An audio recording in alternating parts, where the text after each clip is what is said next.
Pinatutugis ni Pangulong Ferdinand R. Marcos Jr. ang mga nasa likod ng insidente ng pagdukot sa estudyante ng isang international school sa Taguig City.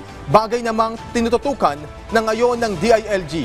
Si Alvin Baltazar ng Radyo Pilipinas sa Balitang Pambansa.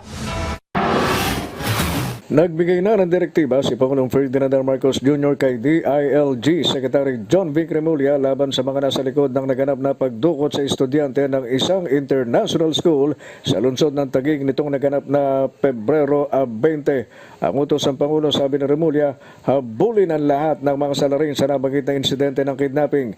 Kaya bilang pagtugon ni Remulla sa nasabing direktiba ng punong ekutibo, asahan na sa susunod na mga araw na mas paiigtingin pa nila ang kanilang pagtugi sa mga nasa likod ng naganap na kaso ng kidnapping.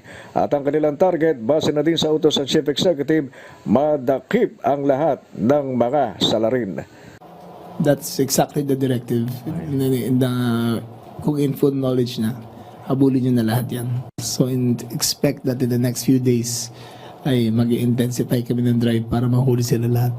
Ayon kay Secretary Remulla, tukoy na nila ang kanilang subject at naipakalat na ang mga kailangang impormasyon sa mga ito hindi lamang sa PNP Anti-Kidnapping Group kundi pati na sa National Capital Region Police Office at sa buong persa ng kapulisan.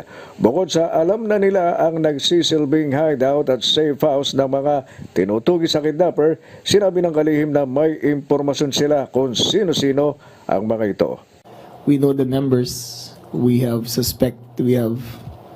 knowledge kung saan sila nakatira, saan sila ang hideout nila, saan ang safe house nila. We do have identities that we are tracking as of now. Base sa datos ng PNP Anti-Kidnapping Group, 8 kaso ng kidnapping ang naitala ngayon 2025 na kung saan 3 ay under investigation at napawalan na ang lahat ng biktima. Para sa Balitang Pambansa, Alvin Baltazar ng Radyo Pilipinas.